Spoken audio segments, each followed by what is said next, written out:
Hey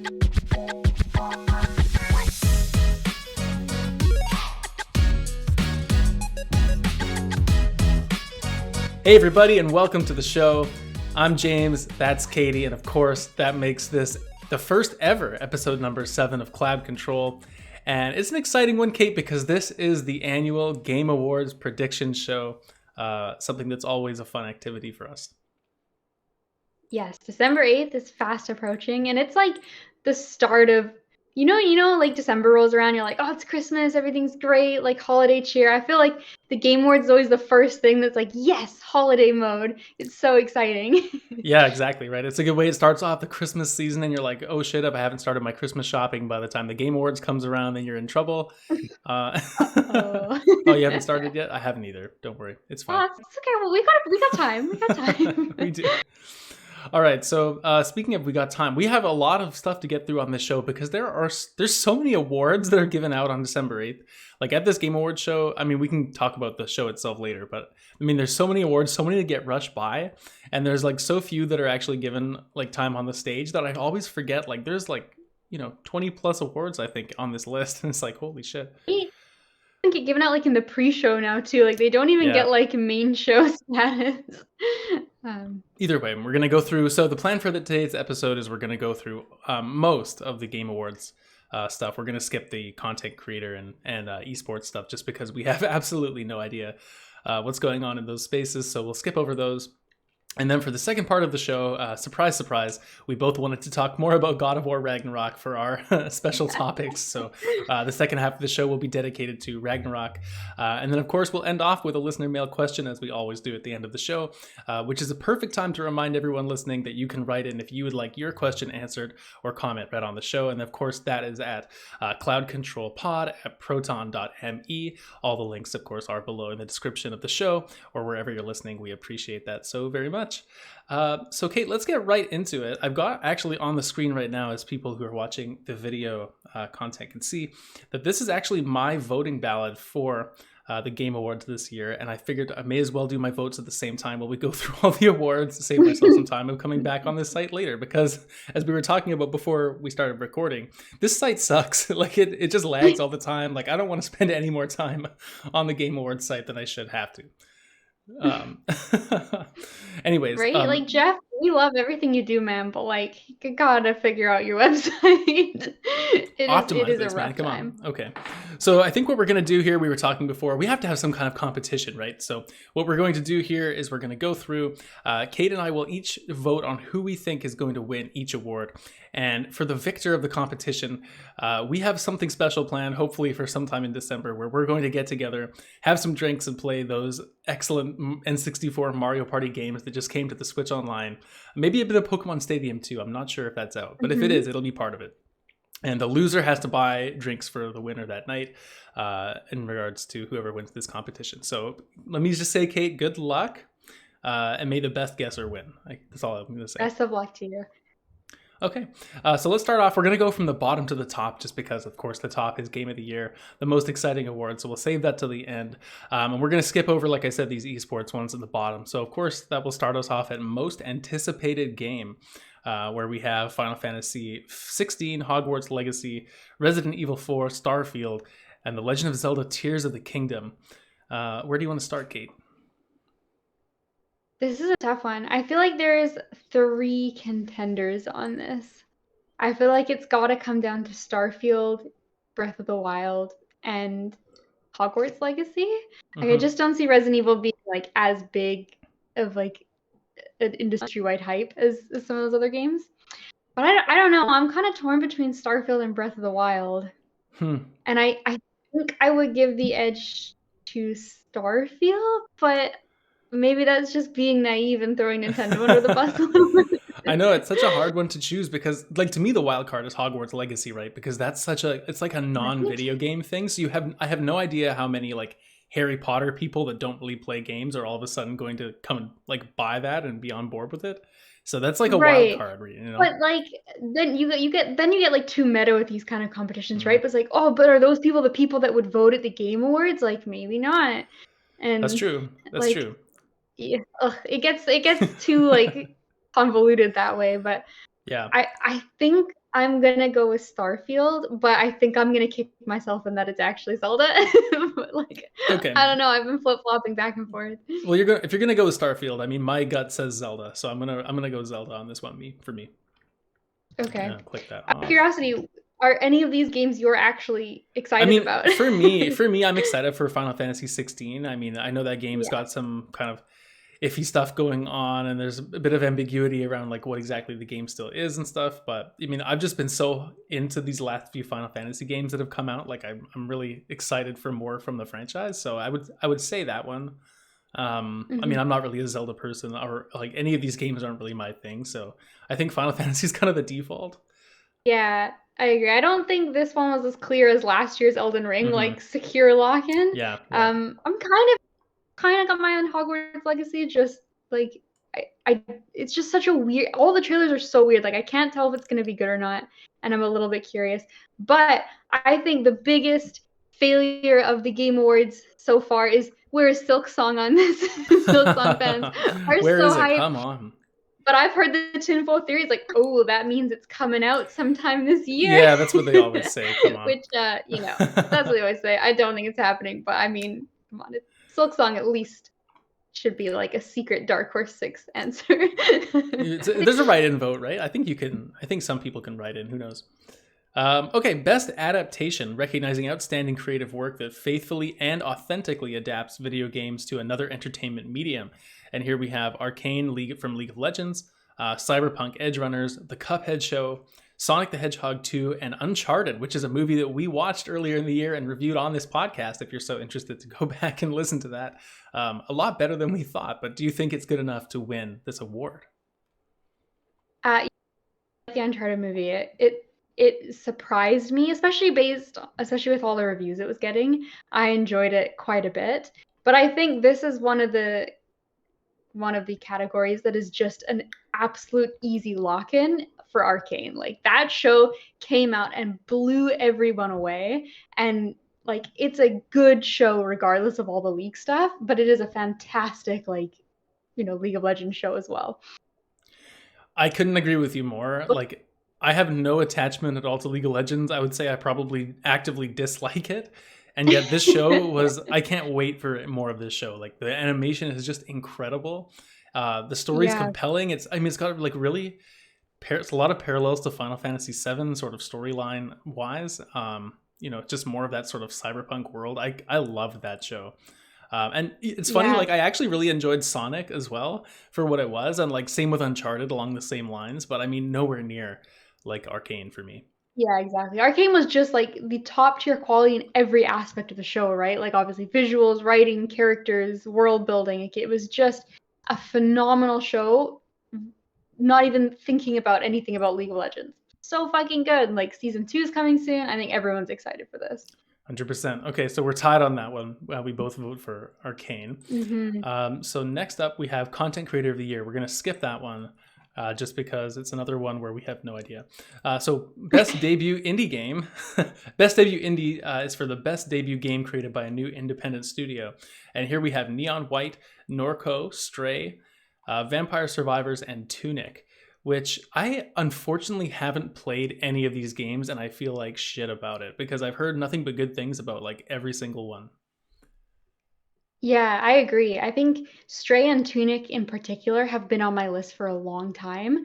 And Tunic's even on Game Pass, so there's really no like reason to not have played it.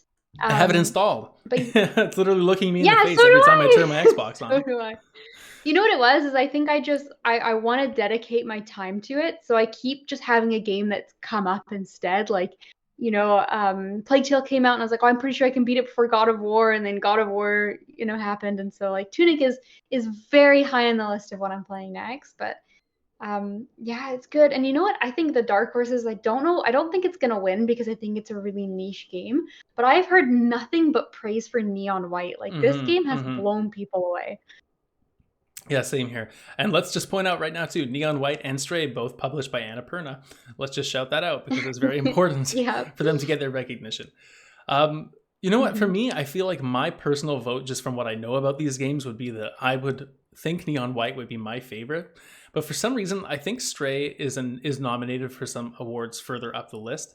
And I don't know if it's got the juice to win any of those, but I think people really loved Stray, and so I'm going to vote for Stray, I think, for my winner of this category. I feel like people will like toss it to Stray. Yeah, I think so too. I considered Tunic as well, but I put Stray up there as well. It looks cool. Okay. It's the cat Yeah. game. Come on. I mean, yeah, people. I mean, Everybody yeah, it loves looks good. foxes. Everybody loves foxes. So Tunic's got high praise, but like, cats are always gonna win. Okay, so we're going to skip content creator. Next up is best multiplayer game, which is for outstanding online multiplayer gameplay and design, including co-op and massively multiplayer experiences, irrespective of game genre or platform. And so the nominees here are Call of Duty Modern Warfare 2, Multiverses, Overwatch 2, Splatoon 3, and oh my god, it's Teenage Mutant Ninja Turtles Shredder's Revenge. What a game that was, Kate. Do you think it has a chance for multiplayer game? I'm not sure, but I voted for it. Okay. I don't know. All I know is Overwatch 2 is not gonna win.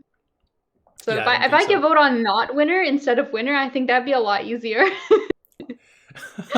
Yeah, this one seems really ambiguous. It's like the first time just looking at this list, and I would say like, oh my god, Call of Duty is gonna just wipe the floor with these games, like just because of the brand. And I know the like Overwatch is huge, but it's had a lot of like tumultuous kind of news around that game. So I mean, Call of Duty seems like such an obvious pick, but will it actually win? Because people liked Multiverses, and I know like the Switch gets some like, it's online obviously isn't great, but Splatoon 3 is so popular. Like the sales numbers for that game are crazy. I wonder if it has a chance. Honestly, I'm considering it. I think Teenage Mutant Ninja Turtles is like, I don't think it's gonna win, but because it's just a little bit of a smaller game. And it's also the kind of thing too, I think what holds that game back is like once you've beaten it, there isn't really much to go in and replay. Like you have the just high additional score characters, chasing, right? Yeah. Exactly. That's not the same kind of replay value as a game like Splatoon that doesn't have a story that you complete. Like you just play it forever. I mean, they have a story mode obviously, but like the multiplayer mode is like that's infinite content.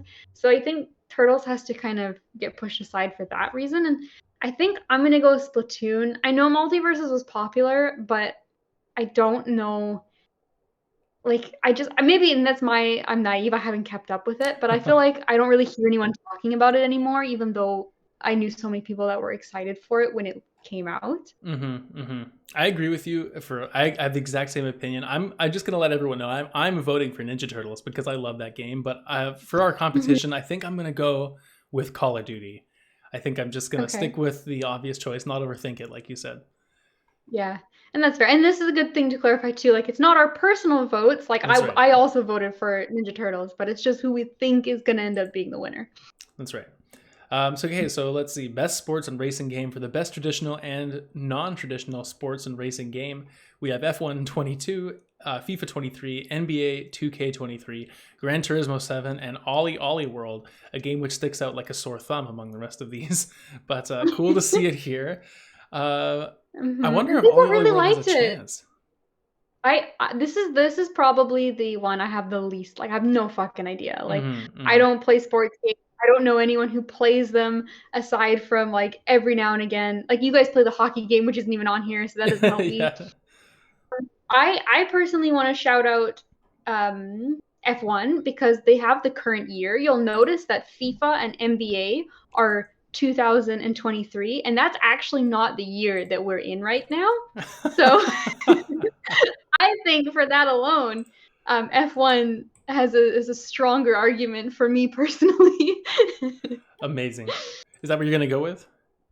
No, I think fuck, I don't know. Soccer's so popular. I'm gonna go FIFA. It's always up there on the fucking list of like most bought games ever. So I'm gonna say FIFA, but like I know. For all I know, it's Ollie Ollie World. It's crazy. You know what? I'm gonna vote for Ollie Ollie World, but I think I'm gonna go with F1. I think to win for our competition. I wanted to go with Gran Turismo, but for some reason I remember seeing a lot of people being iffy about like a lot of the transaction stuff or something, and I just feel like it kind of fell out of favor and no one's really playing it. So yeah, F1 22. Let's go with that. And go to the next award as well, which is Best Sim and Strategy Game. A best game focused on real-time or turn-based simulation or strategy gameplay, irrespective of platform, where we have Dune, Spice Wars, Mario and Rabbids Sparks of Hope, Total War Warhammer 3, 2 Point Campus, and Victoria 3. Do you have any idea what Victoria 3 is?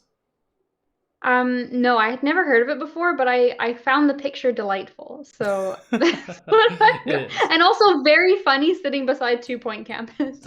It's like a juxtaposition. It's a sim and This is strategy another kind of game. tough one as There you go. well. Earn your place in society. I think it's like a 4X style thing. Yeah, it looks like that kind of style. This is a tough one because I feel like all the games are so drastically different from each other that it's hard to compare them. I mean, I don't remember even hearing anything about this Dune game except for that first trailer that we saw at was it opening night live or something? I can't remember. Yeah, I think so. They had like I don't think there was any gameplay revealed at that Mm-hmm. trailer, but they had like a story trailer and it was kind of cool that it was, like Dune's so big right now with the movies having come out and Yeah.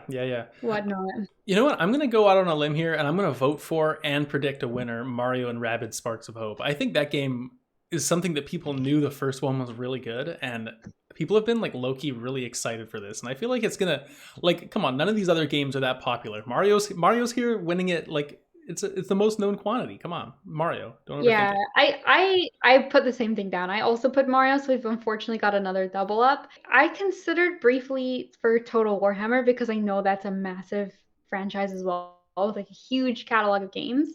But I ultimately picked Mario Rabbids as well. Like it's got the buff of it just came out in October, so it's still fresh in everybody's mind. Everyone's remembering how much they love it or like may have like just beat it. And like despite everything about the rabbits, it's a good franchise.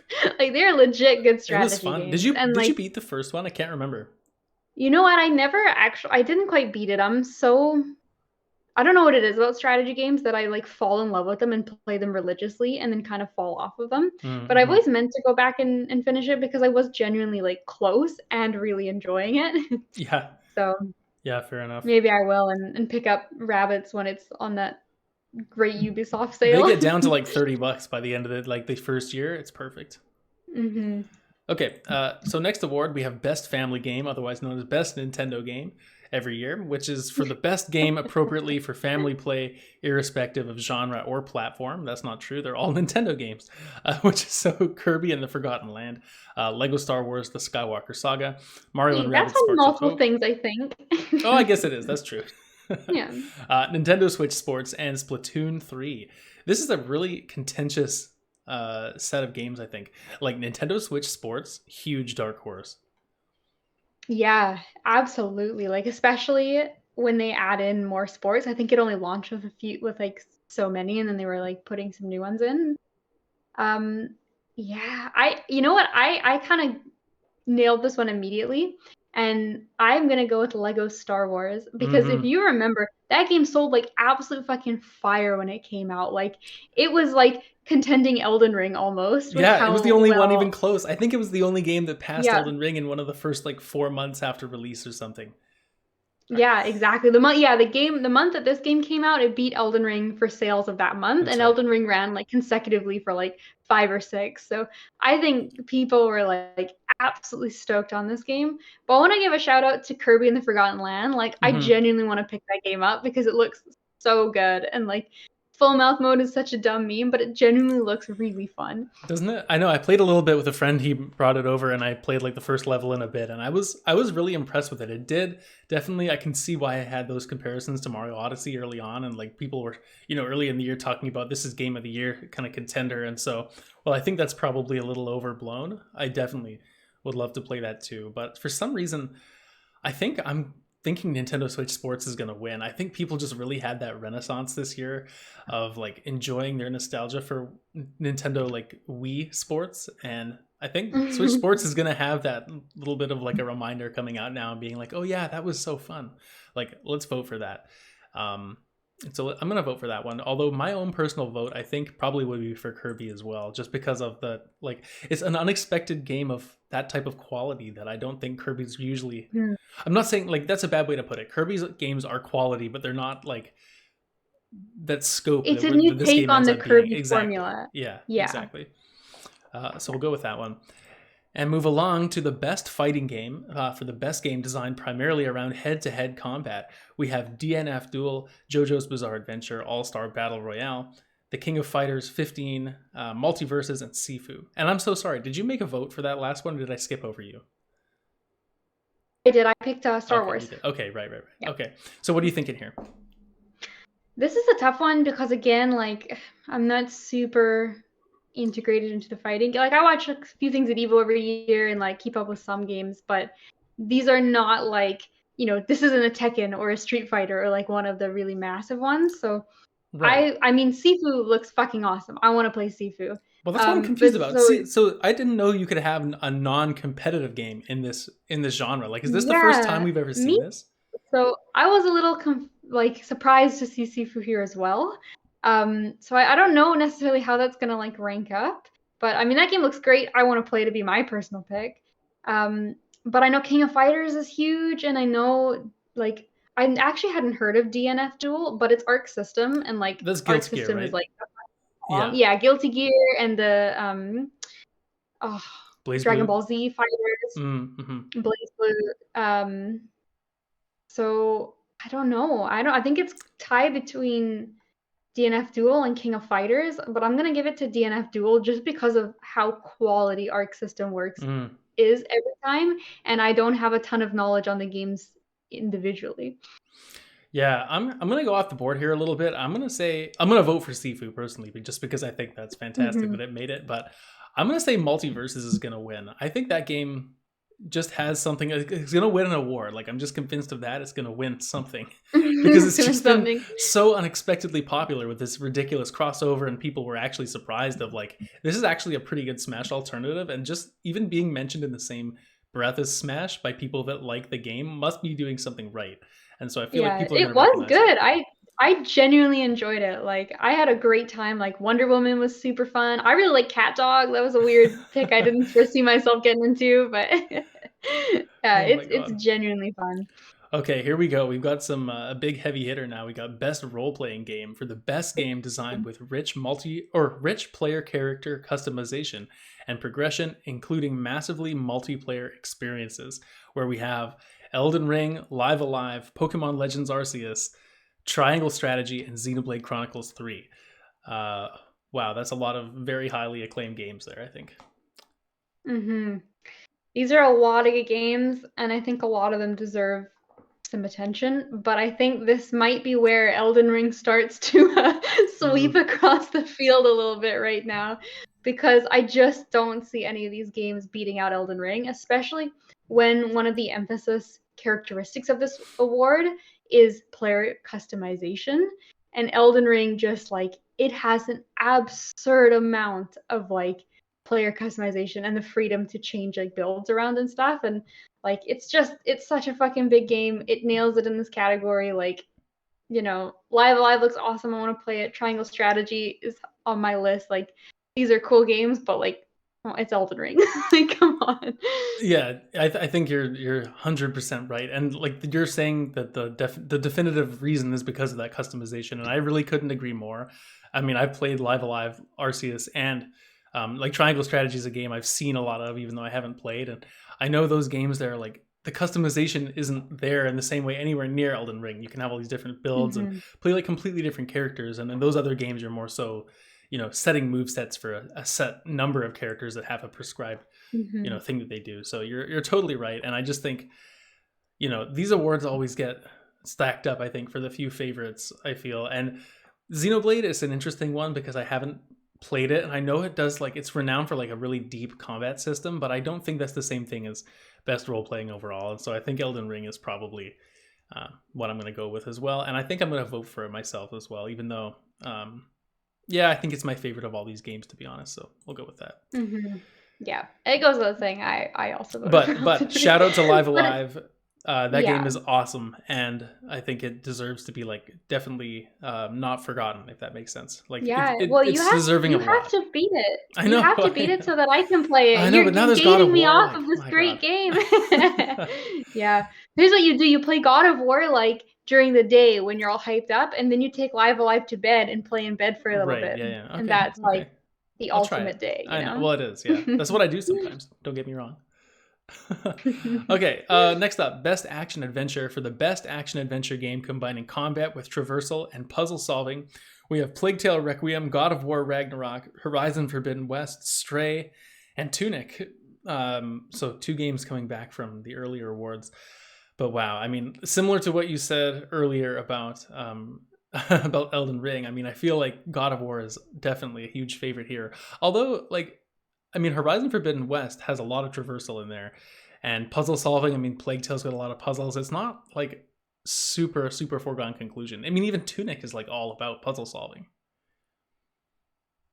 Yeah, I think this is a strong category, and I think this category really highlights like, and with the last one as well, like 2022 was a really quality year for games. Like there were so many good things that came out, especially since I think when we looked at 2021, we kind of lamented that it was a bit of like maybe a smaller year in terms of big releases, or at least releases what we were personally excited about. But looking at categories like this, like, I finished Requiem, I've played, I've fallen in love with Ragnarok. Like Stray and Tunic are both really high on my list of games to play. Like there's so many good games that came out in 2022, and like it's such a shame to have them pitted against each other, because I think in any year all of these have a potential to win. It's funny. But I completely agree with you, but I also feel like we say that like every year. yeah, When you get to the top, there's always so many things. You're like, I wish I could just give you an award and you an award and you an award, right? but it just doesn't work I that way. know. Right? What if everybody got an award? What if everybody just said good job, like we all had fun? No, no, we can't do that. I think you're right. I think Elden Ring is sweeping one side. Like Elden Ring is like descending from like the west, Yeah, and like that's right. That's right. Ragnarok is just, like coming from the east, and like I guess it would be flipped. I guess Ragnarok would be west, and Let's not Elden Ring would overthink be this. east. Let's But not like overthink it. they're like two massive armies just charging each other, trampling everything in their path, just like waiting to meet in the middle and see who's gonna win the fight. So Okay, yeah, so well, who's I gonna win think the fight for Ragnarok. this? Ragnarok, eh? I think Ragnarok's winning this one, but I will give a shout out. I was really impressed with Requiem, and I'm glad to see it like so much at the awards, because I don't think the first game really like got to show up No, here, no, it and didn't. so it's cool that Requiem is getting a lot of deserved hype up here. Yeah, no, for sure. I'm torn because I just feel like Ragnarok is and Elden Ring too. Like they're gonna be both nominated for so many of the awards near the top. Like, is this somewhere where they don't go with it and do recognize something else, like something that is big, like Forbidden West, that is going to be nominated for a bunch of stuff at the top, but isn't going to win any of them. And so I just don't know. But I think my head just says go with Ragnarok. I mean, it just makes too much sense. I can't be giving away It's safe. points when just to be different than you. It doesn't make any sense to do that. This is an important competition. Exactly. Okay. Exactly. There's some ciders on the line, maybe a beer or two. That's right. That's right. Okay, so best action game. For the best game in the action genre focused primarily on combat, we have Bayonetta 3, Call of Duty Modern Warfare 2, Neon White, Sifu, and Teenage Mutant Ninja Turtles Shredder's Revenge. Wow, I'm surprised actually God of War and Elden Ring both are not in this game, but are in this award, I guess. But I mean, I guess they're like varied in their activities that you do. Um, Man, you know what? I think like this is just so obvious to me that Sifu is going to be recognized here. I think for combat, I gotta go with it. That's exactly what I put as well. Slight consideration to Bayonetta, because I know people love that series, but I agree. I think Sifu is going to take this one. I think like Sifu just stood out as being something so different earlier in the year, like that really difficult yet like single player fighting experience. It just seems so unique, and I think it's like gonna have way more staying power than these other games, which is like Neon White's just gonna be like an AGDQ every year, but kind of not talked about other than that. Whereas I feel like Sifu's the kind of game where people will like mod it and keep talking about it and make like weird variants on like like Thomas the Train and all that stuff. You gotta fight the. Are you the train getting older? Do No, you have you're to the fight train. the You're the train. train? Each of his limbs is a You're the different train. Thomas the Train. Oh my god! And as you get older, like you start as Thomas, but then like the aging mechanic, you end up as like Gordon or whoever, like that old one. That's right. I Amazing. love it. I love it. Someone make it happen. Okay, so you're going with Sifu as well? I am going to Sifu Okay, as well. nice. Okay, so best VR AR game, we have For the best game experience playable in virtual or augmented reality, irrespective of platform, we have After the Fall, Among Us VR, Bone Lab, Moss Book 2, and Red Matter 2. I don't really know a lot about a lot of these games, but I know people love Among Us. What about you? Moss Yeah, as that's well. about my Moss as knowledge. well. Let's just say that. Moss looks awesome. Moss looks really good. After the Fall, I've heard more about. Like that one.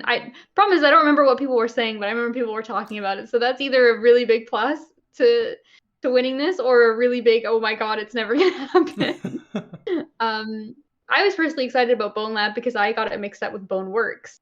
But I don't actually know what Bone Lab is. But I'm glad I googled it to double check. So yeah, this is tough. Like, I don't know if Among Us wins just because it's Among Us, or like After the Fall I'm because not it was a plugged in game enough to people were that excited space. about. Yeah, me neither. Me neither. This is like really a coin toss It for is. me. Yeah, I'm going to go with Among Us to win, I think, just for the vote.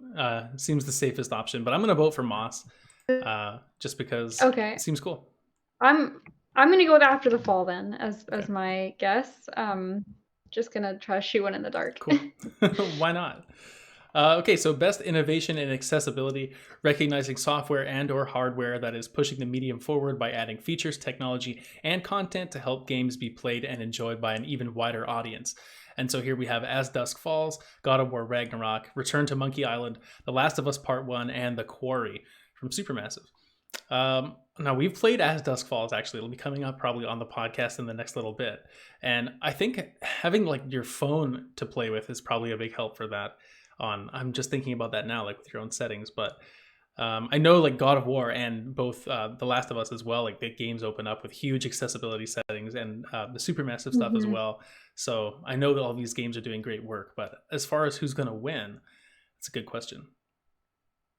Yeah, that's tough. I feel like I wish I had maybe done some research for this one. 'Cause, like, I have no idea what accessibility options Return to Monkey Island has, and I think, like, obviously it does to be nominated here, but yeah, the comparison I can make is like Ragnarok. You open that game and it's like it is massive. Like, I took probably like 5 minutes to scroll through the accessibility menu, and everything from like voiceovers to like changing colors and subtitles and stuff, like making puzzle times more generous. Like, and I know Last of Us is very similar in that way as well. Like, Sony has really pushed for that kind of stuff to be included in their first party games, I think. Yeah, definitely. Definitely. I think for here, I'm actually going to go with The Last of Us myself that you bring it up. I just remembered, I'm just basing it off of my experience with part 2, but earlier or last year, I guess, when I played that, I was just, like you said, the menu is just so extensive in these Sony first parties, but I think Naughty Dog, at least from how I understand, people have talked about it as kind of like the gold standard right now in terms of accessibility in these big games. So I'm just going to go with that and hope for the best. That's what I picked as well. And what pushed it over the edge for me is that the one complaint that people have of Ragnarok, the only one I've seen people talk about, is that the companion characters give you hints about solving puzzles too frequently. Yeah. And that is one thing you cannot change. You can change the difficulty of the puzzles themselves, but you cannot adjust, how much your partners like hop in with tips. And I guess like that's kind of accessibility in a way, in terms of like, it's another toggle you can have. Yeah, it's another toggle in terms of customization. I don't necessarily think that it makes it more accessible to people, but I do think because that's come up and it's sort of like an adjacent area of the game, that it might kind of like push people to vote for Last of Us over God of War when you compare the two Sony games. Oh, fair enough. We will see who wins, and for now we'll move on. We've got, I think, 12 awards left to go, so let's see. We got a lot of competition left. We have Best Community Support, recognizing a game for outstanding community support, transparency, and responsiveness, inclusive of social media activity and game updates and patches. So here we have a lot of online games: Apex Legends, Destiny 2, Final Fantasy 14, Fortnite, and No Man's Sky. And let me just say, all these games I'm sure do a great job, but I've been playing Fortnite consistently all year, and this game just does not miss in terms of community connectivity. And whenever they seem to make a mistake or people don't like change they make in the game, like they fix it. They're patching stuff constantly. They're very transparent about it. You sign in and it's like this weapon is removed. there was a glitch, like it'll be back. I've just never had a question. And even if I don't know something, my friends I'm playing with, I guess they like follow a little bit more closely and they have all the answers. Like it just seems like they're so easy to follow what they're doing. And Epic is just like, it doesn't seem to miss. So I got to vote for them here.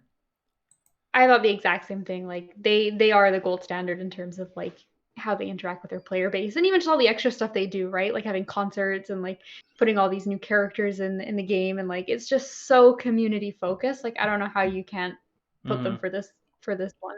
Yeah, I mean, No Man's Sky is always such a strong contender for this award every year too. Just the redemption story, everyone knows of like how they've pulled that game out of the ashes. But Yeah. I mean, it's a great story, but I don't know if on a year-to-year like basis they can keep up with something like Fortnite's community engagement, in my opinion. Yeah. All right. Next up, we have Best Mobile Game. For the best game playable on a mobile device, we have Apex Legends Mobile, Diablo Immortal, Genshin Impact, Marvel Snap, and Tower of Fantasy. Oh man, Marvel Snap is my vote. No problem. No question about it. I'm so addicted to that game to this day. I cannot stop playing it. I don't know much about how Apex Legends runs on your phone, but I know people like Genshin Mobile. I had no idea Apex Legends on your phone. That seems tough to play. Yeah, Genshin's obviously the like massive, massive long running franchise that, you know, everyone's addicted to. But I just think Marvel Snap is the new hotness, and like it's such a good mobile game too. So it's just such a I good voted game, for it personally. Period. Exactly. I voted for it personally, and I'm giving it my guess as well. Yeah, I know Diablo Immortal has no chance. People just pant. Like that game apparently just has the worst microtransaction stuff. Like just horrendous. You guys have phones, don't you? Yeah, and it's the Blizzard thing too. Like Blizzard, you ain't winning any awards this year. I'm sorry. No. All right, next up we have Best Indie. One of the best categories every year, Best Indie, gotta say.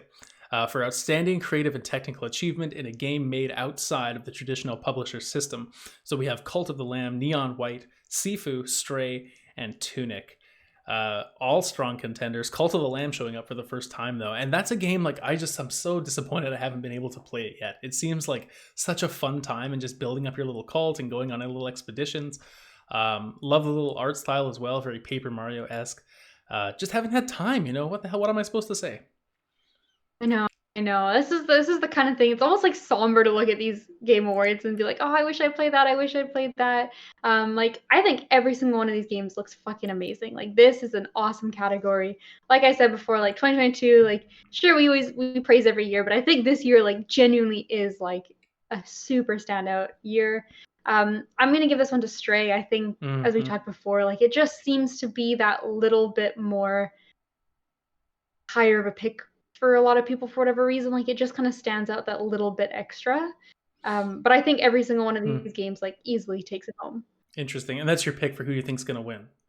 That's my pick for who I think is gonna win. I can't pick on who, like which games. I haven't played any of these, but like Neon White seems a little too hectic for me. But other than that, every single one of these games is like an impulse purchase away, and I'm playing it. Like, oh man, the second God of War is over, all 4 of these games have like a contention to be my next game. I wish that I could just book a whole week off work right now and just get all 5 of these and just shut myself in a room and do nothing but play them. It would be the best week in the world. So nice. It would. But beat Live Alive for me. I'm trying. You know what? For me, I'm going to both vote for and predict the winner will be the game I'm most interested in playing on this list, which is Cult of the Lamb. I just think that game has, you know, nothing. I didn't really hear anything bad. I just heard people being like, I'm so addicted to this. It's so fun. Like I have to play more. It's so funny to name like the lambs after my friends and stuff. You know, it just has that sort of Animal Crossing addiction quality crossed with some actually like more engaging gameplay. Like it just sounds perfect. So we'll go with that. It looks cool. I remember seeing the first trailer for that game and being like, this game looks fucking good. So okay, next up we have Best Ongoing Game, which is awarded to a game for outstanding development of ongoing content that evolves the player experience over time, where we have, again, Apex Legends, Destiny 2, Final Fantasy 14, Fortnite, and Genshin Impact, a list which is basically identical to the one we had like 2 awards ago.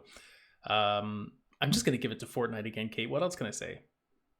Yeah, that's fair. I'm going to switch it up this time. I think Fortnite 100% wins community support, but I'm going to give it to a game that everyone who plays this game hates Bungie, but they fucking love playing Destiny.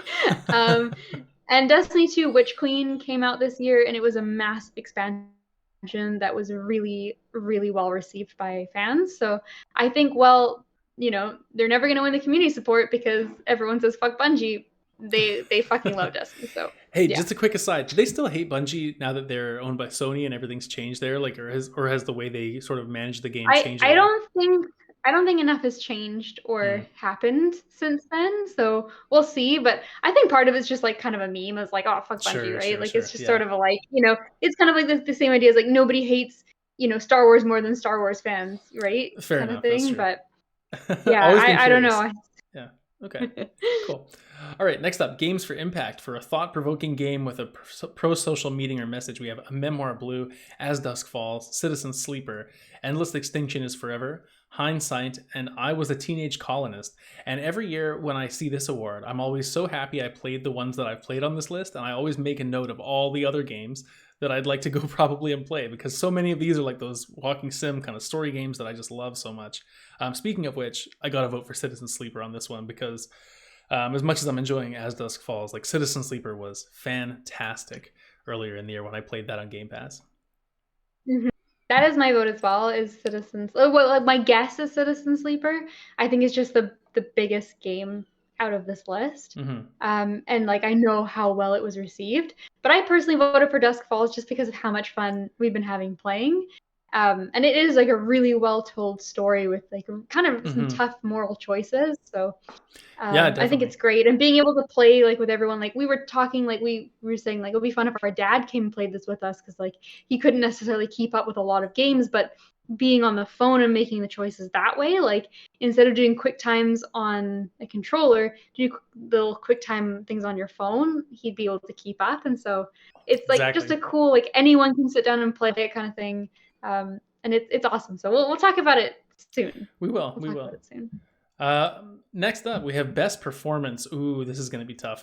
Awarded to an individual for voiceover, acting, motion capture, and/or performance capture. And on the list, we have Ashley Birch from Horizon Forbidden West, Charlotte McBurney from Plague Tale Requiem, Christopher Judge from God of War Ragnarok, Manon Gage from Immortality, and Sunny Suljic from God of War Ragnarok. And wow, I did not expect him to look like that with all that hair, but he looks exactly like Atreus. He does. He's so Atreus.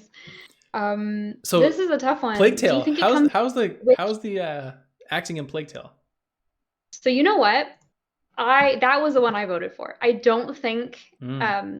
Charlotte is gonna win, but I put a vote in for that because as fucking phenomenal as the God of War actors are, and they absolutely are, there were some scenes, and maybe it's because I've played more, I've finished Requiem, whereas I haven't in the other two, but there's some scenes where Amicia just like absolutely breaks down and has a full-on panic attack.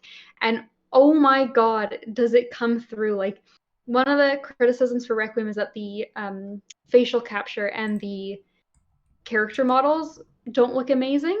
Like the Mm-hmm. game itself is gorgeous, but the characters have that little bit of like they don't have the highest fidelity. Right. But it doesn't matter in those moments where she's acting and she's giving it her all in terms of like just freaking out and crying and breaking down. Like it could be like a sack of potatoes doing it, and I would be like crying at my computer. Exactly. So she did a Well, fucking great job. But I think one of the God of War guys is gonna win, right? Like I mean it's such a tough call. Like I know Immortality. I was kind of hearing about this earlier today. Man Engage. It's a smaller game, but Sam Barlow, the guy that made that game, is the one from Her Story, and I know like those games have some insane performances in them as well. Like I've really enjoyed playing both of Sam Barlow's previous games, and so like I feel like her performance is good, but she just doesn't have the like notoriety, right? I wonder if what happens is the God of War performances like kind of cancel each other's votes, like people are split, and then it does end up going to Plague Tale, just because God of War is going to get maybe divided. Although, I mean, Christopher Judge is just so commanding, and I think the only knock against him as the strongest contender is like Kratos is such a quiet character in comparison to others. Like he just doesn't have the quantity of lines to deliver that others might, even though the ones he does are obviously so impactful and like delivered perfectly. So I just don't know. And the same way, like Atreus, I think he's a really interesting character, but I wouldn't say like his performance is riveting and groundbreaking. You know, like I would almost say Sindri is like a more interestingly acted character in some ways. Uh, I mean, I don't know. I'm gonna vote for Chris Judge, but I think I'm actually gonna agree with you on Charlotte for the actual winner. Yeah, it's tough now. Like I voted for Charlotte, but now I'm looking like it's such a tough call. Like I could see a lot of people voting for Sunny too, because like he's Mm-hmm. so young, and so there's something about like That's there's something true. appealing about voting for like he's kind of like an underdog in the category. So I think he's actually going to be my guess Really, you know what? because, You know what? like you said, like Oh, go ahead. Sorry, sorry, sorry. go ahead. Oh, I was gonna say and this is sort of like a guess on what's gonna happen later in Ragnarok because I feel like he's going to be the one to have like some scenes where he really gets to emote a lot Mm-hmm. more than Kratos. Mm-hmm. Like I could see scenes later on where like, especially if Kratos dies, like we don't know if that's gonna happen yet, but like I could see him really having a scene where he just gets to like go for it That's true. and freak out. And I could see like if they have a fight, like Kratos is, he does the anger well, but he's a little bit like he doesn't have as much to play with. So I think people just kind Ooh, of want to vote for the that's kid. true. You know what? You know what? If you're, I'm gonna change my vote. Give me Christopher Judge in our competition. I think he's gonna win. I think Okay. that's it. You know what? I just think. I mean, how do they not give it to him? It's got to be. It's got to be. Okay. I mean, yeah. I mean, he's the obvious choice. Like, how could you not love Christopher Judge? Like, he's amazing, and he's got an incredible voice. But I just think of the two, like, it's kind of, Okay. All right. That's funny. good. Maybe Kratos our is the competition will underdog. come down to that. Let's see. Uh, Maybe. I hope it does. I hope it does. for now, let's move to the next event. Best audio design, recognizing the best in-game audio and sound design, where we have our first face-off between the Titans. We have Call of Mm-hmm. Duty Modern Warfare 2, Elden Ring, God of War Ragnarok, Gran Turismo 7, and Horizon Forbidden West. Ooh, okay. Sound design, audio design. It's a tough call. I feel like Ragnarok and Elden Ring are both really good for this, but I'm not sure I would say either one are like blowing me away in that sense, you know? Then again, I haven't played the other ones enough to know, so I feel like this is kind of a shot in the dark. Like the car games always have amazing sound and like sometimes win this category because like it's just they do such a good job of like emulating like the speed and like they get it so like accurate in a way. Mm-hmm, mm-hmm, I think between the two Titans, I'd favor Elden Ring. God of War is like obviously amazing. I love the soundtrack, the sound design. It's not a shot against that, but mm-hmm, I love the quiet, understated of how FromSoft plays it, and then when music does kick in, you get to that big boss fight, and the orchestra swells, and it's just so epic. mm-hmm. So I think Elden Ring is going to be my guess for this one, but I think Gran Turismo genuinely might just take it. Really? Okay, okay. You know what? Mm-hmm. I would vote my personal for Elden Ring as well, I think, just because of the like I've just played more of it than Ragnarok, and I feel like from what I played it did have like awesome audio design, like some of those areas, and you can hear the creatures and all that stuff. I'm gonna give it to Call of Duty. I feel like that game just gets like praised for like its bullet ricocheting sounds and all that stuff, and Mm-hmm. I don't think it's gonna win too much else, so I'll give it to audio design here for COD. Okay. Um, which brings us to best score and music for outstanding music, inclusive of score, original song, and/or licensed soundtrack, where we have Plague Tale Requiem, Elden Ring, God of War Ragnarok, Metal Hellsinger, and Xenoblade Chronicles 3. Man, I love God of War. Elden Ring is amazing. Both those other games are amazing, but Metal Hellsinger, this is its award, Kate. This is the Hellsinger Award. This is the Hellsinger Award. I think this is the only like category that Hellsinger showed up, which is a shame. I think it's such a good game, but like, yeah, like there's no competition. Like you pick Hellsinger in this game, it's so fucking good. If Metal Hellsinger does not win this award, the Game Awards are rigged. Yeah, agreed. I'm saying it right now. Agreed. This is the most Hail obvious. Satan, and vote Hellsinger. That's all I have to We'll say. get a bumper sticker that says that for you. It would be great. Or at least a coffee mug. That's right.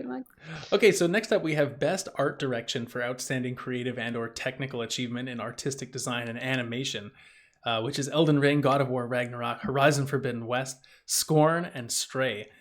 Scorn being a newcomer here, but man, this is where it gets really hard because I think now Ragnarok and Elden Ring just have such incredible art direction. And I think personally for me, this is going to have to be Elden Ring as my vote. And I just think the variety of stuff, and again, like God of War not finished. I know there's so many other realms we have to go to, and they've so far from what I've seen, like it is stunning.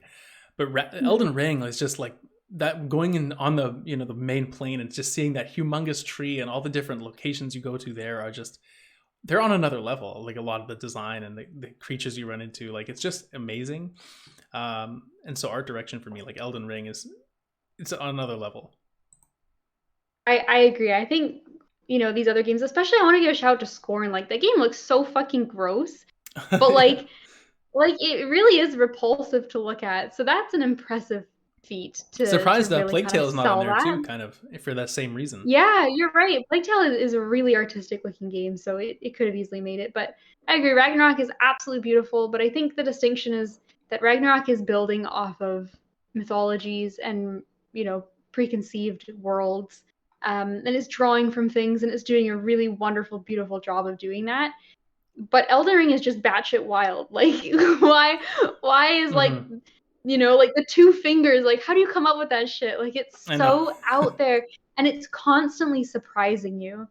And there's just an outsane amount of variety. Like when you go down into the underground for the first time and you're in that area looking up at that like night sky, like It's amazing. it's just I don't know how they do it. So it's gotta be Elden Ring, I Yeah, think. it's just amazing. Even like the enemies, that Mariner guy that you fight a bunch of times, that boss, like when he rises out of the little ocean, he's like a ghostly ship.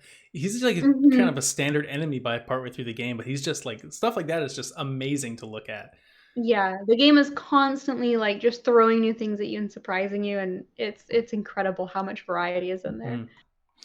Okay, so next, after Best Art Direction, is Best Narrative for Outstanding Storytelling and Narrative Development in a Game, where we have Plague Tale Requiem, Elden Ring, God of War Ragnarok, Horizon Forbidden West, and Immortality shows up again.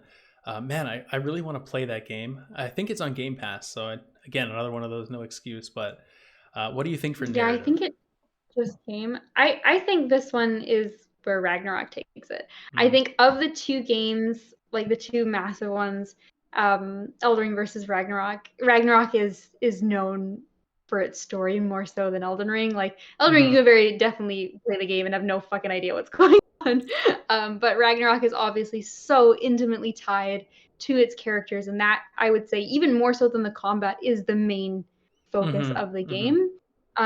But shout out, I think Requiem is a really strong contender as well, and I would like to see it be a close second, because I cried playing that game. I was so attached to the characters, but Right. Yeah. Yeah. I just feel like, and when I beat Ragnarok, maybe I will have to eat my words, but I just feel like I'm gonna cry at the end of Ragnarok as well, I'm and preparing the tissue I'm box just next to my TV as well. oh yeah, oh yeah, I'm so invested in Kratos and Boy, and like Yeah. Mimir, and they're all brothers now. I'm like, oh god. I just can't Oh, handle it. yeah, I'm with you though. I think like Immortality is definitely maybe the game looking at these things that I want to play the most now that I haven't played. But I've seen a lot of people talking about this award specifically online just because of I know like Elden Ring. There's such a rich narrative in that game as well. It's just told in such a Mm. different way, and so I think it deserves praise for that. As even though like I think there's just a smaller quantity of people that would Y- probably experience it Yeah, exactly. in its It's full just more glory. niche, right? Like the Yeah. writing in Elden Ring is amazing, and like Hmm. FromSoft has always done that. Like they're some of my favorite games story wise, but I just don't think that it's something that everybody engages with when they play it. Whereas like Exactly. in a game like Plague Tale Ragnarok, like you can't ignore it, right? Like it's so much more focused in that direction. Exactly. And the real nail in the coffin though for me is like someone like you who is so in tune with the Souls community. You even said like you have issues with the way that Elden Ring tells its story and the fact that it's not Yeah. sequenced in such a specific way like some of the other games. And so if it's not even the Hmm. best of its own ilk, then like Ragnarok, I should say, it's just picking up from 2018 and carrying the torch directly onward to another amazing Hmm. story so far. So it's got to be Ragnarok here.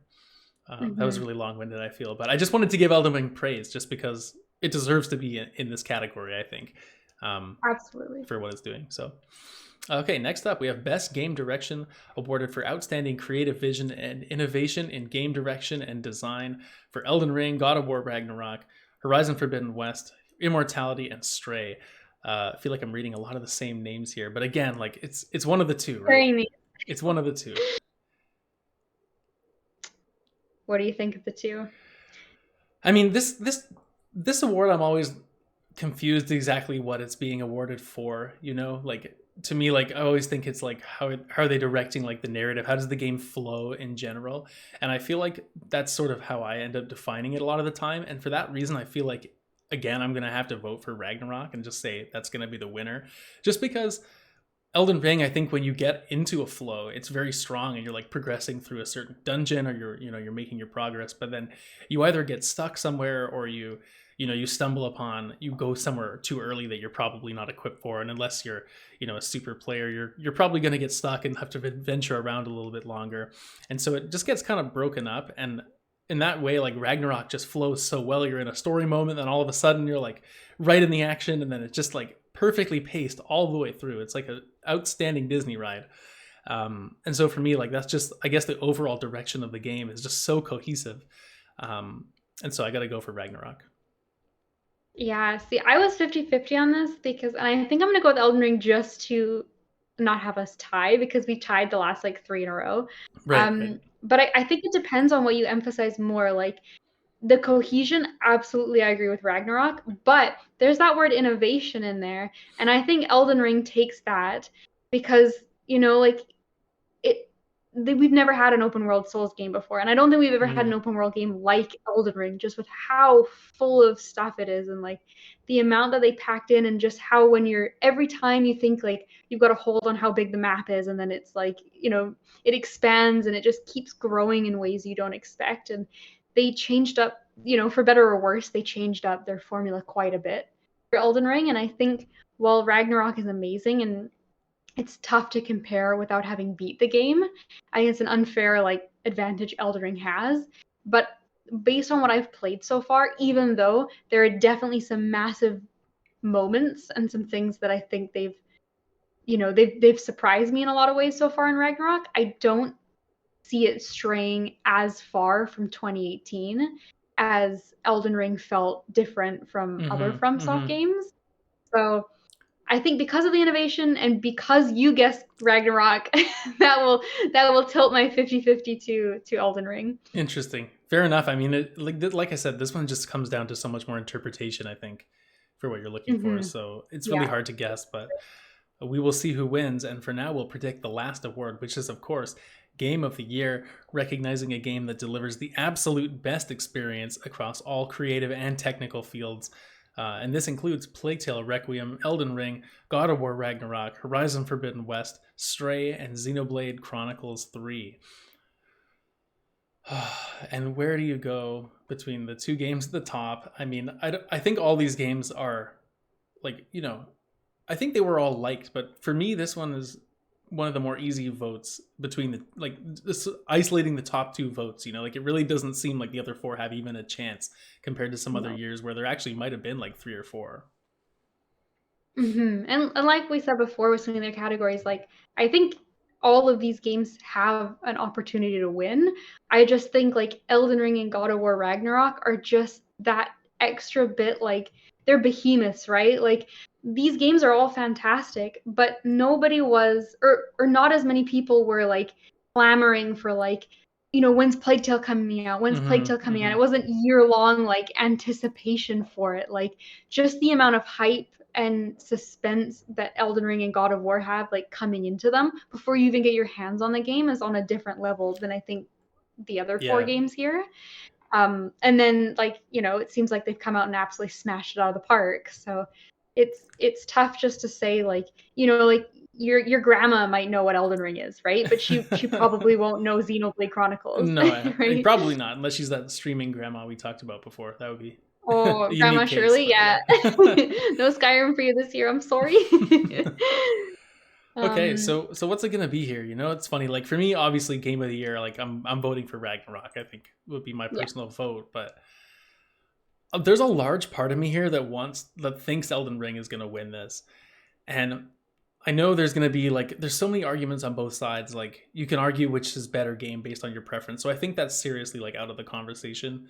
I know there's gonna be like an argument. Ragnarok came out more recently, so it's got that recency bump, which is probably true. But I don't know if it's true in the sense that Elden Ring was just also like the sales numbers, like you were talking about before, have just been like unbelievable all year, and this game has been really in the conversation all year. Like it's not like it came out in February and people just stopped talking about it. Like you can still find a pretty healthy conversation around this game throughout the entire year.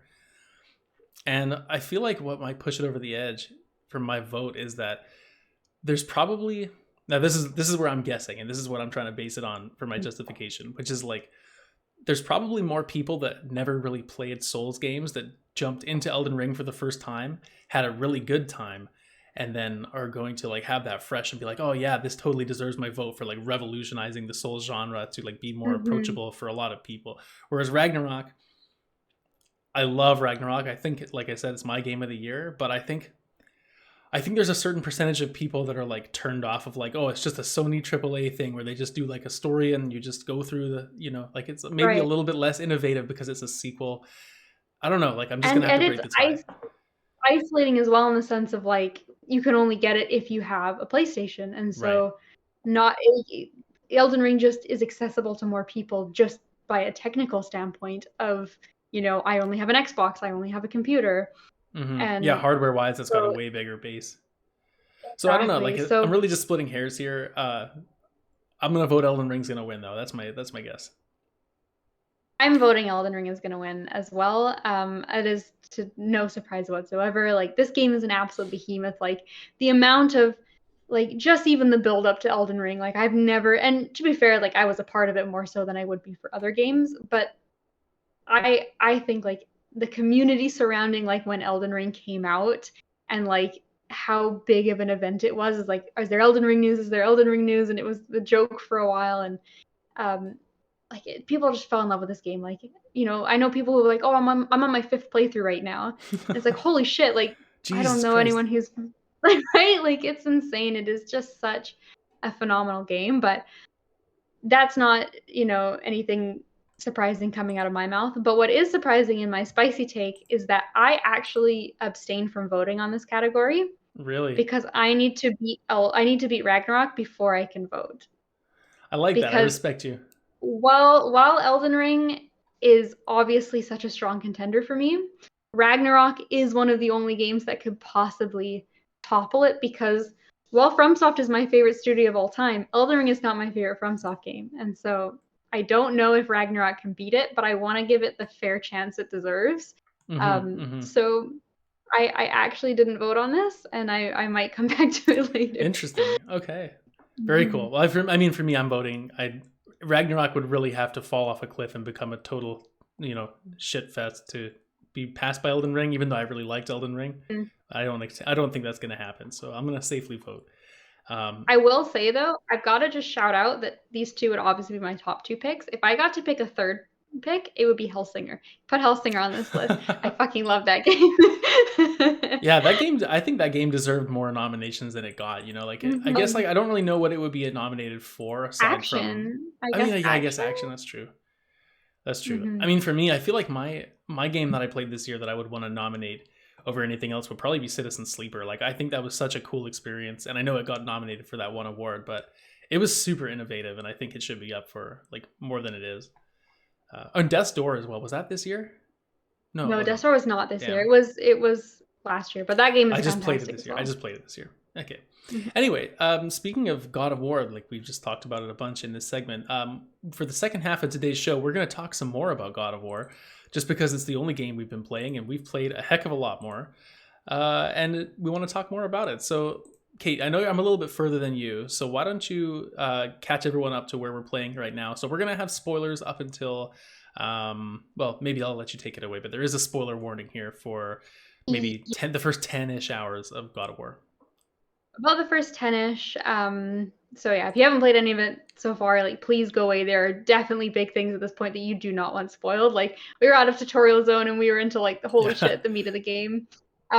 So yeah, if you have not started playing, we will probably be talking about the rest of the Dwarven realm.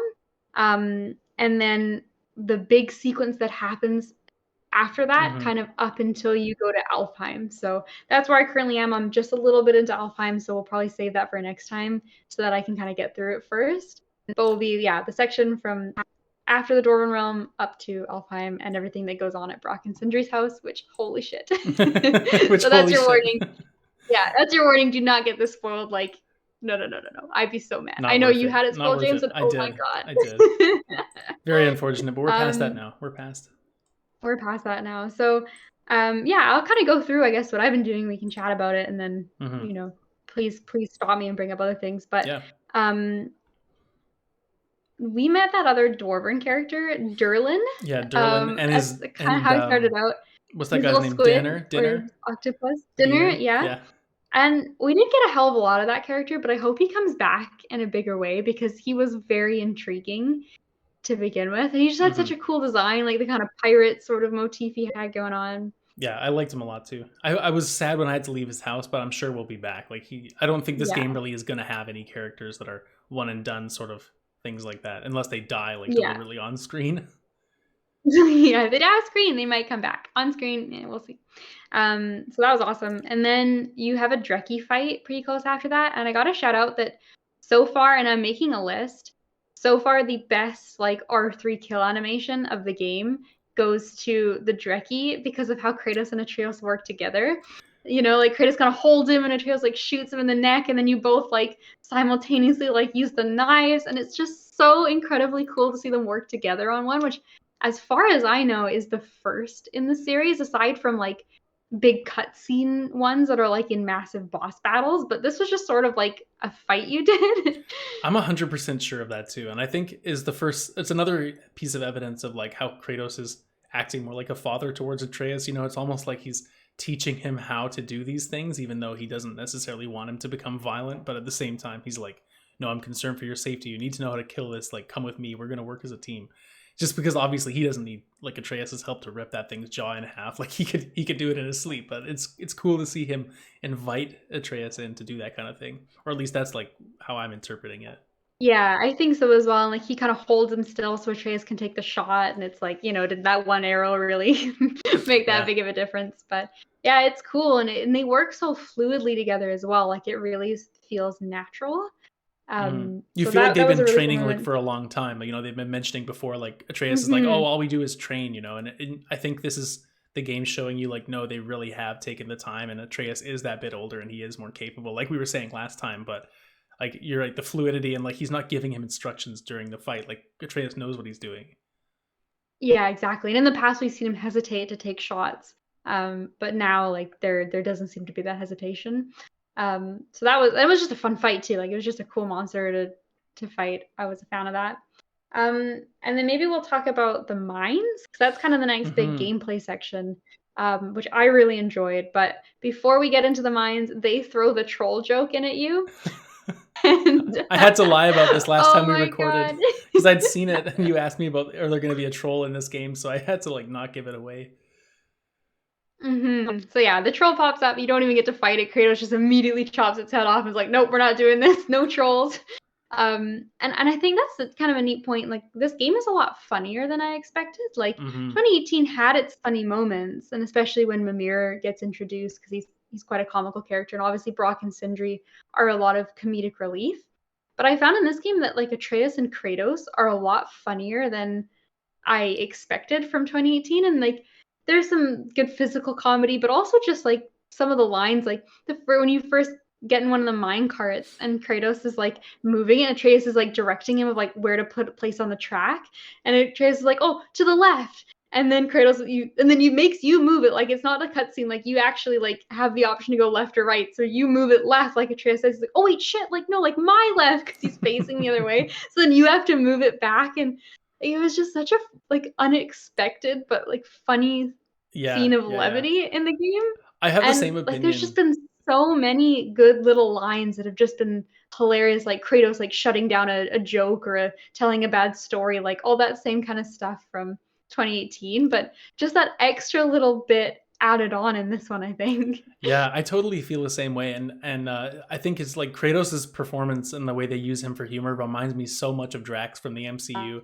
Like he's not quite as dumb as Drax, or like doesn't get the he gets the context, but he's just so blunt and angry. He's just, yeah, like you said, he just shuts down every joke. Like, no, we're not talking about this, and like that's all it is. But the other thing too is the game is also really funny when you find a lot of those hidden runes and like the little messages hidden in the when you find a little chest around a corner or something. There was one I found today, and it was like, one of those chests where you don't get to unlock it right away, then you go around a corner and there's like, you find a way around if you're a little bit patient, and then on the wall, you scan the thing and it's like, patience is a virtue or something. It's almost like the messages you'd receive in Elden Ring, but the game developers have like left you a little message because they know you're going to have done this kind of process of finding how to open the chest. And so like they've left a few like that, and off the top of my head I don't remember too many more, but like those have really made me smile in the same way as a lot of the conversations back and forth. Yeah, exactly. And there just seems to be like almost like some meta jokes too. Like the troll's really funny because obviously like, the context of 2018. And there was one too I was playing earlier this morning, and spoilers for later, Tyr was with us. Because holy shit, Tyr is cool. But we were kind of like traveling along a path, and there was like a chest out of the way. So you're like, Tyr and Atreus were kind of walking on ahead, and I doubled back to get the chest. And then Tyr yells out, he's like, are you like, is everything okay? Are you coming? Yeah. Like confused like why I went back. He's like, are you coming? And then I was like opening the chest, and Trey's like, oh, he's just getting loot. He loves loot. Yeah. It's like such like a weird like video gamey thing to have put in, but they like explain it in universe like a funny joke. Like Kratos is always like, oh, we might need these supplies later, like it's good to collect things. So, like, yeah, even he says like, something. Just the way Atreus is like, oh, he just really likes loot. Like it was just such a tongue-in-cheek, like self-aware joke that I wasn't expecting, but like was set up kind of naturally in the game of like Tyr wondering why he was doing this because he's just joined them for the first time. Yeah, well, that's the thing is like they point it out in a way where it's like a lot of games would just ignore that, in the sense of like, it's like, it's kind of like that thing in the MCU where they're like, oh, why do the heroes not care about like all the civilian casualties and stuff, and like never say anything about it. And then this is the same thing of like, well, in a lot of other games you get a companion and they just don't really like, why would they not say something if you're running across like all these weird places and like picking random shit off the ground? Like it's reactive in a way where like, of course Tyr would be questioning where Kratos is going. And I really like that, and it adds that sort of extra context that you don't think about in other games. In the same way, like, Tyr, even, him and Atreus and Kratos have some conversations about like aggression and war, and like, Atreus's views versus Kratos and Tyr, and it's just, really grounding that they're asking these type of questions that real people would ask about these different things. And their dynamic is just fantastic. Yeah, I think they do a good job too of like what each character would know. So like when you meet Tyr, he knows Mimir already, but he's unfamiliar with, Kratos and Atreus. So him and Mimir have a little bit of a different rapport than everyone else in the group. And then you get these like, you mentioned like something you did in 2018, like, oh, that one time we were not in Alfheim, and Tyr's like, wait, what did you do in Alfheim? Because like he doesn't know, but like in a lot of video games, like everyone's just like, if the player knows something, everybody kind of knows it, and that's just like assumed. Whereas in this game, it's very much like, I think they took into consideration like what each character would actually have like access to, and there's a lot of conversations that flow, and it's smart because it's a way of reminding you what happened in 2018 and kind of recapping, but it's also really natural in terms of like, hang on, like what the fuck are you guys talking about, like you did what in Alfheim? And like, so I think it's really smart dialogue that works to like make the narrative more rich, but also it is actually like a good recap, and it's doing some extra things behind the scenes for the players as well. Totally agree. Okay, so let's talk about the big news here that I was spoiled on last time, because this was, I think, for as many cool moments as the game's had so far, this was the first time I was like, oh, okay. It's like the world serpent kind of moment from 2018 when you have that first big encounter. And in this game, of course, last minute for spoiler people to get out of the way, because this is something you don't want to hear. So you play as Atreus. After you get back to Brock and Sindri's house in the World Tree, and everyone kind of decides to break off for the night, and you've heard some kind of chatter between Sindri and Atreus talking about like some escapades they've had, and they've been kind of doing some I don't know, skulking around, I guess, at night, but you finally get to see it. Night, yeah. And you get to play as it, and the camera just kind of goes back, and you're like, oh, what's going on? Like, where are we going? And then all of a sudden you kind of have that moment and it clicks, and it's like, no, this is behind Atreus, and like, I'm going to play as him now. And it's the coolest thing ever. Yes, Yeah, it's my awesome. my jaw dropped in that moment because it kind of starts out like in a cutscene of like, and it's a really sweet cutscene too, right? Like they're kind of trying to plan their next move. They've just rescued Tyr, and Atreus assumes that like Tyr wasn't what they expected, right? Like, and I think he's a neat character too. I think maybe we'll talk about him more Hmm. once we get to know him a little bit more. But Yeah. he's Once just you an get it to interesting where I'm at, I concept. think we'll be able to have a better conversation. Yeah. But so far he's an interesting character and like, he's the God of War, but he's turned pacifist. And so he's a neat parallel to Kratos who's kind of gone a little bit down that road, but nowhere near as far as Tyr has gone. And so it'd be interesting to see like kind of what led him there and sort of how those two gods of war parallel each other. But so anyway, they're kind of trying to decide. Atreus assumes that like Kratos is done with this journey. Like, Tyr was a failure. Like, oh shit, we're gonna go home and train. Like, this is gonna suck. And Kratos gives the old like, oh well, we'll talk about it in the morning. So then he immediately goes to his room, puts Mimir down. He's like, Mimir, what do I do? And it's Yeah. just so sweet that Kratos like actually is like actively looking for his advice and counsel. Yeah. And so I think we said that Atreus last being time. It's like amazing to see him yeah, actually looking for someone else's advice instead of just being yeah, so headstrong and just doing exactly what he wants. Like he actually exactly. values Mimir's input. Exactly. And I think what we talked about last time was him like valuing what Mimir said in terms of like listening to Mimir's counsel, but this is even a step further than like he's actively like begun the Hmm. conversation. Isn't Mimir giving him advice and he chooses to listen? It's him saying, Mimir, help me, what do I do? Which is that even like, it's one level further, but Atreus obviously being the teenage boy listens in and it just seems like a cutscene of like, okay, now Atreus knows like interesting what's gonna happen based off of this. And like you said, when the camera pans back and they him and Sindri stop moving and you realize that like you're now in control.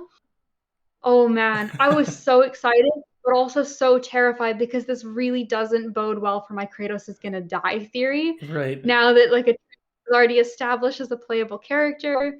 But it's so worth it because oh my god, did I enjoy playing as Atreus? Like I would go as far as to say like almost as much, if not more, as playing as Kratos. Did I enjoy Atreus? Yeah, I really enjoyed it too. He's got a much different feel. Kratos is very big and bulky, and although you can move around a lot more in this game and whatnot, like Atreus, you just feel a lot lighter. And you can do a lot of his dodges with like arrows as he's doing some rolls and stuff. You just feel a lot more agile.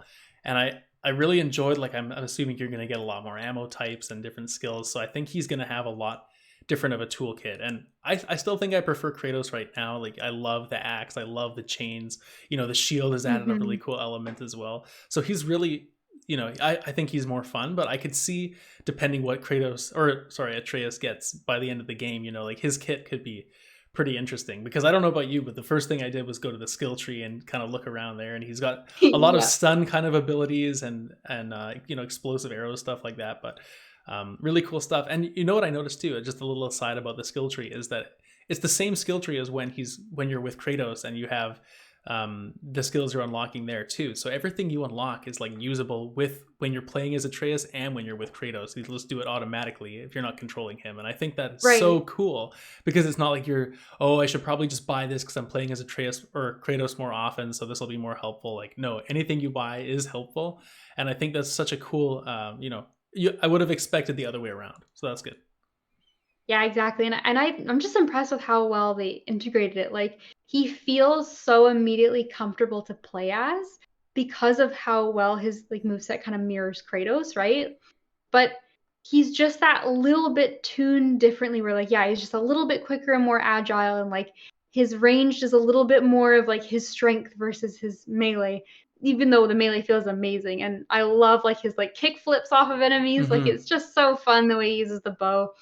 And the And grappling like hook too. the grappling is cool. The arrows feel so good. Like I love using the bow. And when nightmares come up and you're like, "Oh boy, I got a bow this time, you little guys," and that feels so good. I hate those Um, things so much. oh, but they feel so satisfying to take down with the bow though, because you just shoot them in their big eye like Yeah. four No, you got to times and they're slam them with done. the chain. You'd pull it in and then you throw it to That's the ground. true. Like, man, that's the way to go. That's true. I typically tend to have the axe out more, which isn't as Hmm. good because it takes time to recall it, right? Hmm. So Hmm. Atreus at range feels a lot, stronger in that area because he can fire so quickly and um But Yeah. yeah, I was blown away by that section and how much I enjoyed it. And there's just so many little quality of life and like just things that are such a this game is such a passion project. Like when Atreus first goes to open the chest and he tries to slam it in like Kratos and he Yeah. can't do it. He So doesn't he even has to come like end up close. he doesn't even come close. He has to end up like prying it with his bow, or like him opening a door or something, and or like opening one of the big chests that Kratos just slides the top off of. Like Kratos does that with ease. He makes it look like it's hardly even effort. Whereas Atreus is really putting his whole body into it. Just really sells like how strong Kratos is, or just those small details where it's like they didn't reuse the animations. They built Atreus from the ground up based off of Kratos, and it fits with the control scheme and it feels fantastic and easy. It feels like it would be easy to bounce back and forth between the two. But they built him up like he is genuinely could be like the character for the entire game, and it would work. Yeah, no, 100% it would. And so, like, speaking of, I guess, just the playing as him as a whole idea, not just the mechanics of it. I think my favorite thing about it, beyond even playing as him, is just adding to what his character is. Because now, just the act of like seeing him sneak out away from Kratos and do these acts sort of independently has opened the idea up to me of like, I'm laying in bed at night thinking about this game, because of course, what else are we doing? And it's like, well, what else has Kratos, or what else has Atreus been doing in these nights? Like, what else does he know about this realm? Who else has he met? Like, what has Sindri and him discussed while they've been hanging out? Because of course Sindri is his partner when he goes out Mm-hmm. and has these escapades and all this stuff. And so it's just added to that idea of like, he's Loki, he's the trickster, he's mischievous, like, he's out doing his own thing. And I think that's so fascinating because of how inquisitive he is as a character. And he's asking Kratos and Mimir questions all the time. And so it wouldn't strike me as surprising if you found out like he's been going on a lot of these little journeys and he's meeting with people. Like, what if he knows another character we just run into later in the game, and like he has to pretend not to meet him because Kratos shouldn't know they know each other or something? Like there's a lot of scenarios here, and I just think it's such a good way to add depth to his character and like just flesh him out into his own person as he's grown into this more mature version of himself. Yeah, I agree. And it's just such a neat exploration of his character. And I think it really shows like he really could carry his own game. Like in the first game, obviously it's Kratos focused and there's a lot of growth Kratos has to go through. Like Atreus teaches Kratos as many things as Kratos teaches Atreus, but it's always framed so much from Kratos' perspective and like keep the boy safe, and he's young and he's almost like a liability in some senses, and then he grows to become an ally, but he's very much like an extension of Kratos. Whereas in this game it really feels like he's fully his own person now. Mm-hmm. And as many decisions as Kratos is going to make, like we're following what Atreus wants to do right now. Like it's largely his story in a way. And I've noticed too, even from the start of the game, like the way that the camera was in 2018 was always over Kratos' shoulder, right? Like that was one of the really neat innovations about it, was that like you were Kratos. You were always looking from that perspective. Like the camera followed him, he was the star of the show. But I've noticed in this game, like there's so many moments where they're both framed as equals. And I think Mm-hmm. this is gonna transition more. And I could see the end of the game you playing like at least as frequently as Atreus as you do as Kratos, and it being like they're now totally equals in every aspect of the game. And Yeah. then obviously if Kratos dies, Atreus is who carries on into the future games. So like that sets him up for if they go down that avenue as well. Yeah, 100%. It's gonna be like, I just can't wait to get to the end of this. I just need to get it. I need to talk to you about it and everyone else who's like, I know that's playing. And Yeah.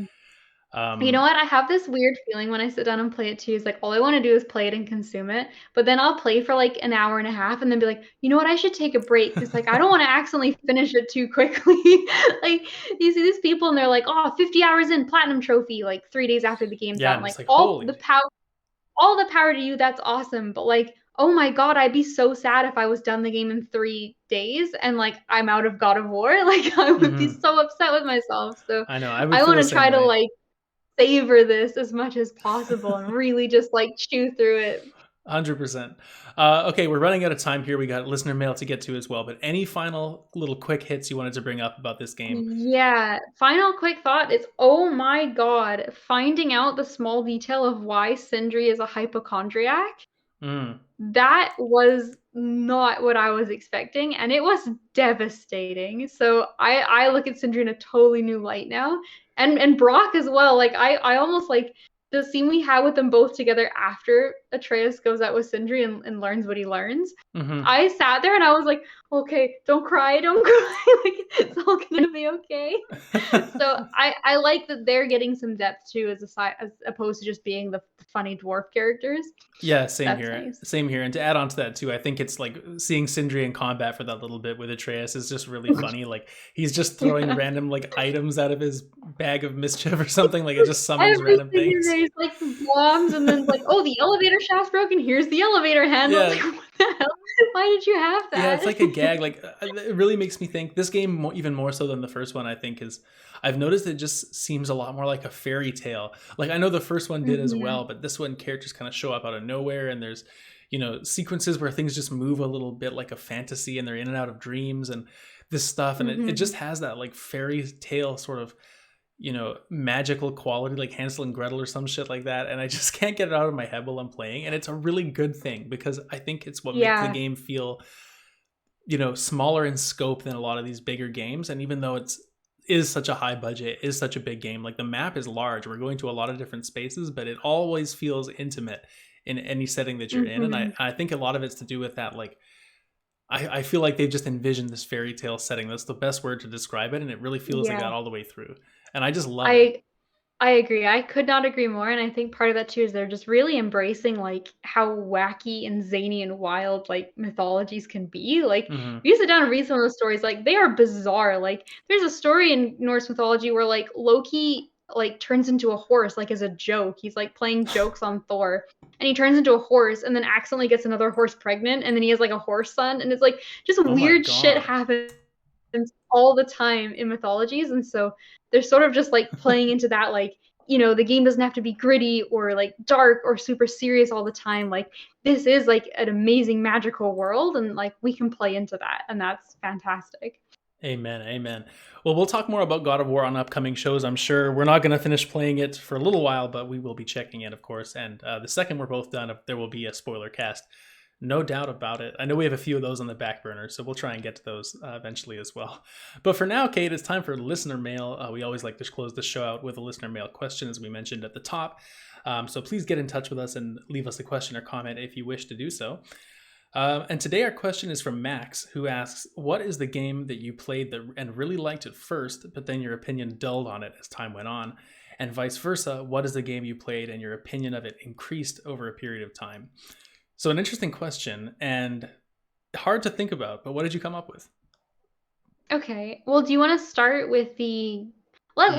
let's get positive in the end. So let's start with the Okay. game we All right. liked and soured on, and Sure. then end on a positive note. So this one I've kind of cheated a little bit and done a little loophole, and I've actually picked a board game, Okay. just because it fits so perfectly, and that game is Secret Hitler, which Mm-hmm. I think is a fantastic game, and I've had many, many nights where I've really enjoyed playing it and seeing how different it is with various groups and combinations of people. And so if you haven't played it, it's one of those social deduction games where some people are secretly the bad guys and some people are the good guys, and the bad guys are trying to win you over and convince you they're good, and the good guys are trying to figure out who the bad guys are, through various little gameplay mechanics. And I loved this game for a long time and always considered it the best in that genre.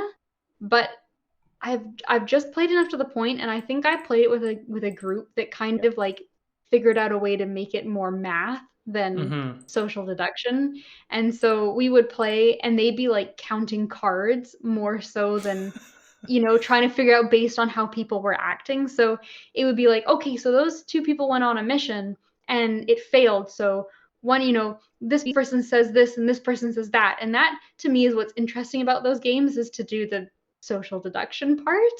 But Mm-hmm. how they would play is like it's optimal to be like, oh, it doesn't matter. We won't bring either of them. And if they're telling the truth, that means there are this many bad cards and this many good cards left. And so, like, oh, what were the cards on the next mission? Okay, so now the math says there should be this many of this and this many of that. And like, they almost kind of Mm-hmm. like Mm-hmm. had They an took the game optimal out of it. strategy. Yeah. They took the game They out of the took the game game. out of it. And so it just became a lot more of like, what is always the safest, most optimal play to do unless someone like really went out on a crazy wild play. But and it just kind of took it away from me. Like I don't want to count cards in that game. I want to try to figure out if John is lying because he is. I know he's a Nazi, John. I Yeah, got you. exactly. Fucking And then John. secretly it was me the whole time. But like, so No, that's fair. I've kind of soured on that game. That's fair, and I can agree with you in the sense too that like I really like those style of games as well. And there's a few different ones we've played over the time, but that one's the one that I've seen like some legit like sort of semi arguments happen. And I feel like I don't like that about it either. If you get the right kind of personalities, like for some reason that game is the one where people can get actually like tilted and mad at each other. Right. Whereas other ones I think stay a little bit more lighthearted in my experience. So I agree with you. But for the game I soured on, I did choose a video game. And this is one we've talked about it on the show before, kind of in a similar context, but I think I've always been higher on it and sort of more of a defender, but I've just been thinking about it again recently, and I think I'm souring on Fire Emblem Three Houses a little bit. And I was just going through my list and I just looking at it, and as much as I love the sim kind of elements in a lot of games, like Fire Emblem is just so much stronger when that stuff is not included. And then you factor in the fact that, I really love that old pixel art style that it used to have. And I'm not saying it's like, oh, it sucks if it doesn't go back to what I had because I'm old and I have nostalgia. Like, I'm not going to be like that. But I think it could look better. And it's just, they have such a cool world with like Dungeons and Dragons style theme and like these monsters and these creatures.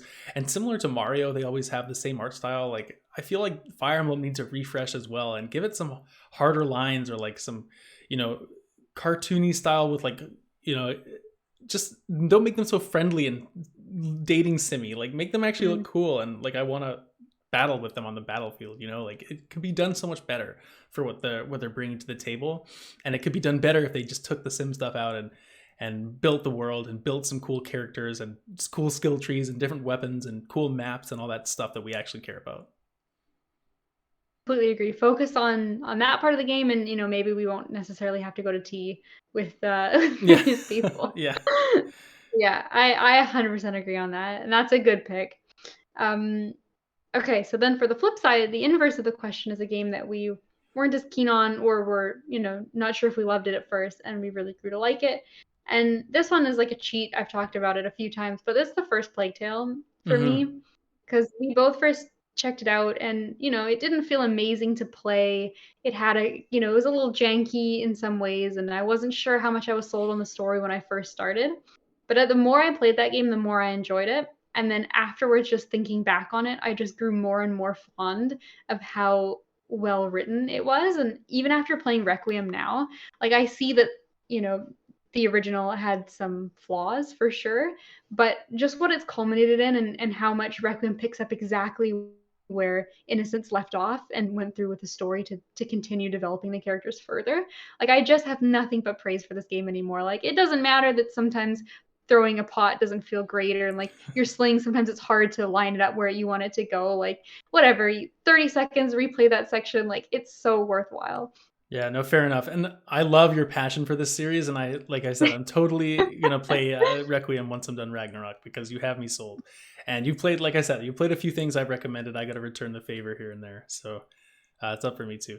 But for me, I really tried to think of something off the board for this one, because like what's a game I played, like a small game that I might have forgotten about and just have a really fond memory of. And you know what it is? It's Lake. That game I played, I think, at the start of the year. And it's just the one where you're driving around the small town and you're delivering mail as the woman who's house sitting for her parents as they're on a vacation. And what I love about Lake is that it doesn't try and do anything more than what it's setting out to do. You're just a mail delivery person. You're getting to know these people for like a 2-week time span, doing your activities every day, and you're getting out. It's just a little slice of life. And it's just so quaint and adorable and unique in comparison to what I think a lot of people perceive video games as, whether it's like, setting a high score, like just shooting guns and stuff. Like this couldn't be any more different. It's similar to like Animal Crossing, right? Like it's just a totally different idea. And I love that games like this exist. And I wish there was more people who are like not into games that would know about this and actually really enjoy sitting on their iPad at night and like playing this in bed, but would just never think about it. Instead, they're just going to play like Candy Crush or something like that. But they could really dig their teeth into Just this. not even play video games and think like, oh, I don't like video games. They're not for me. No, exactly. But, exactly. And so like this game, I think, is just such a good example of that. It's so low barrier to entry. You know, there's no complicated mechanics. You're literally just talking to people, driving your truck around. And it tells a great story. You know, you get connected to the characters. It's a great game. And I remember it fondly, and I would recommend it to anybody who wants something that's like not stressful and just fun to play for like 5-6 hours. Great pick. It's on my list. That is one of the ones you recommended I haven't got to yet, but like, I mean, I had to do unpacking first, which was so exactly. good. Lake is good, like after Callisto Protocol or something, you know, like after you play something horrifying and really stressful, you could just chill with Lake for a few hours, and it would be perfect. Oh, palate cleanse. All right, if Kratos dies and I'm unconsolable, I'll go deliver some mail to feel better. Okay. Well, thank you very much for the question, Max. And as we always say at the top of the show, please write in if you have another one for us. Reminder for everybody who's listening right now, next episode on Tuesday next week, we will have our guest. I think we mentioned he was supposed to be on this show, Mr. Del Monster. It's our friend Mike, to come talk about Pokemon Scarlet and Violet, but we had some scheduling errors, so he'll be on next episode to come and talk to us all about the new Pokemon game. That'll be our main topic. Who knows what we'll talk about there. I think we'll skip God of War just because Mike won't want to hear the spoilers, and maybe we'll come back after the next episode with some more. But until that new episode, everyone, I hope you've enjoyed the show today. But remember, this has been Cloud Control. It's the gaming podcast. It's not just good, it's good enough. And we'll see you on the next episode.